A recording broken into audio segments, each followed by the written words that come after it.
ಎಲ್ಲರೂ ಹೇಗಿದ್ದೀರಾ? ನಾನು ಕೂಡ ಚೆನ್ನಾಗಿದ್ದೀನಿ. ನೀವು ಕೂಡ ಚೆನ್ನಾಗಿದ್ದೀರಾ ಅಂತ ಹೇಳಿ ಭಾವಿಸ್ತೀನಿ. ಇವತ್ತು ಬೆಳಗ್ಗೆಯಿಂದನೇ ವ್ಲಾಗ್ ಶುರು ಮಾಡಿದ್ದೀನಿ.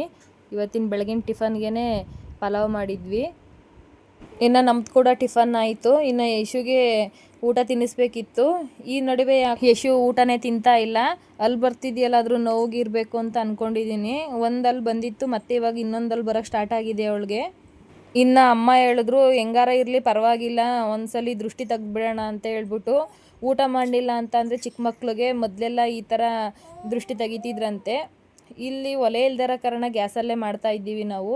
ಇನ್ನು ಈ ದೃಷ್ಟಿ ತೆಗಿಯೋಕ್ಕೆ ಹಸುವಿನ ಸಗಲಿಬೇಕು. ಇದನ್ನು ಸ್ವಲ್ಪ ಕುಡಿಕೆ ಥರ ಮಾಡ್ಕೋಬೇಕು. ಅದಕ್ಕೊಂದು ಮುಚ್ಚಳವನ್ನು ಮಾಡ್ಕೋಬೇಕಾಗುತ್ತೆ. ಮತ್ತು ಇದನ್ನು ಒಲೆ ಎಲ್ಲ ಒರೆಸ್ಬಿಟ್ಟು ಅರಿಶಿನ ಕುಂಕುಮ ಇಟ್ಟು ಆ ಕುಡಿಕೆನ ಗ್ಯಾಸ್ ಮೇಲೆ ಇಟ್ಟು ಅದರೊಳಗಡೆ ಸ್ವಲ್ಪ ಅಕ್ಕಿ, ಸ್ವಲ್ಪ ರಾಗಿ ಹಿಟ್ಟು, ಸ್ವಲ್ಪ ಬೇಳೆ, ಸ್ವಲ್ಪ ಉಪ್ಪು ಮತ್ತು ಇದು ಬೇಯಲಿಕ್ಕೆ ಸ್ವಲ್ಪ ನೀರು ಹಾಕಬೇಕು. ಹಾಕ್ಬಿಟ್ಟು ಇದರ ಮುಚ್ಚಳ ಕ್ಲೋಸ್ ಮಾಡಿದ್ರೆ ಆಯಿತು. ಇದನ್ನು ಮತ್ತೆ ಬೇಯಲಿಕ್ಕೆ ಬಿಡಬೇಕು. ಬಿಟ್ಟಾದಮೇಲೆ ಪೂಜೆ ಎಲ್ಲ ಮಾಡಿ ಮತ್ತು ಮಗುನೂ ಸಹಿತ ಅದಕ್ಕೆ ಅಡ್ಬೀಳಿಸ್ಬೇಕು.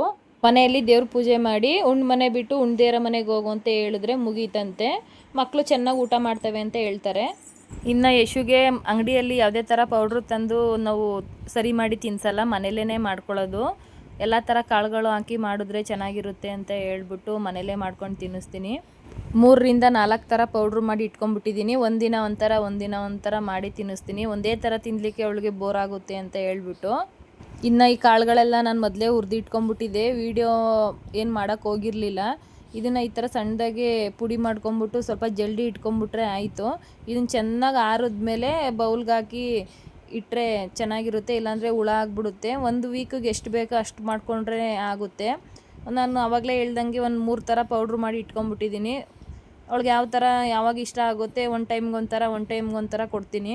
ಅವಳು ತುಂಬ ಇಷ್ಟಪಟ್ಟು ತಿಂತಾಳೆ. ಇನ್ನು ಇದನ್ನು ಮಾಡಲಿಕ್ಕೆ ಏನು ತುಂಬ ಟೈಮ್ ಏನು ತೊಗೊಳ್ಳಲ್ಲ, ಬೇಗನೆ ಕ್ವಿಕ್ಕಾಗಿ ಆಗಿಬಿಡುತ್ತೆ. ಇದನ್ನು ಮಾಡ್ಕೊಳ್ಳೋದು ತುಂಬಾ ಈಸಿ.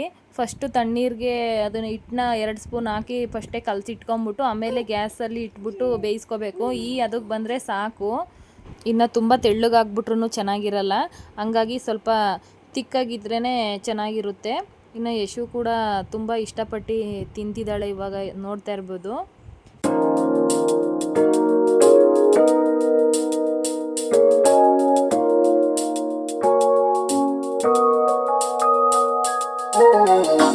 ಇನ್ನು ನನ್ನ ತಂಗಿ ಮನೇಲಿ ಫಿಶ್ ಮಾಡಿದ್ದೀವಿ ಬನ್ನಿ ಅಂತ ಹೇಳಿ ಕರೆದಿದ್ರು.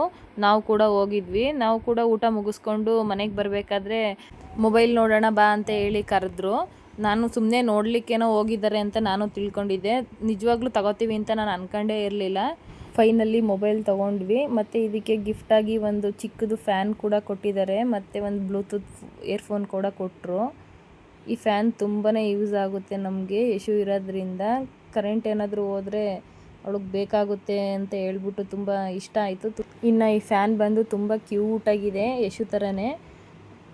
ಮತ್ತು ಈ ಫೋನಲ್ಲಿ ಫ್ಯೂಚರ್ ಕೂಡ ಅಷ್ಟೇ ತುಂಬ ಚೆನ್ನಾಗಿದೆ ಅಂತ ಹೇಳಿದ್ರು.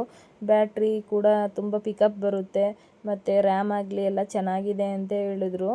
1/2 ಅವರ್ ಇದು ನೀರಲ್ಲೇ ಇದ್ದರೂ ಏನೂ ಆಗೋದಿಲ್ಲ ಅಂತ ಹೇಳಿದ್ದಾರೆ ಫೋನು. ಮತ್ತು ನೀರಲ್ಲಿ ಏನಾದ್ರು ಬಿದ್ದರೆ ಅಕಸ್ಮಾತು ಇಲ್ಲ ವೀಡಿಯೋ ಮಾಡೋದಾಯಿತು ಅಂದರೆ 1/2 ಅವರ್ ಒಳಗಡೆ ವೀಡಿಯೋ ಮಾಡ್ಕೋಬೇಕಂತೆ. ಆದರೆ 1 ಅವರ್ ಚಾರ್ಜ್ ಹಾಕಬೇಡಿ ಅಂತ ಹೇಳಿದ್ದಾರೆ. ಇದರಲ್ಲಿ 3 ಕಲರ್ಸ್ ಬರುತ್ತಂತೆ. ನನಗೆ ಯಾವ ಕಲರು ಅಷ್ಟು ಇಷ್ಟ ಆಗಲಿಲ್ಲ. ನನಗೆ ಬ್ಲೂ ಅಂದ್ರೇ ತುಂಬ ಇಷ್ಟ ಆವಾಗಿನಿಂದನೂ. ಅದಕ್ಕೆ ನಾನು ಬ್ಲೂ ಕಲರೇ ತೊಗೊಂಡೆ.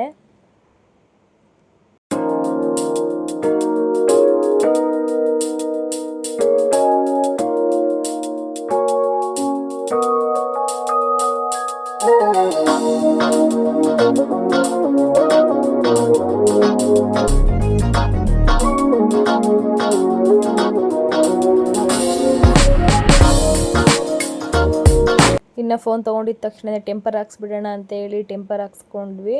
ಇದನ್ನು ಹೀಟ್ ಮಾಡಿ ಹಾಕ್ಬೇಕಂತೆ.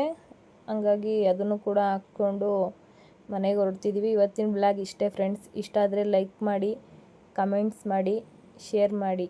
Bye friends.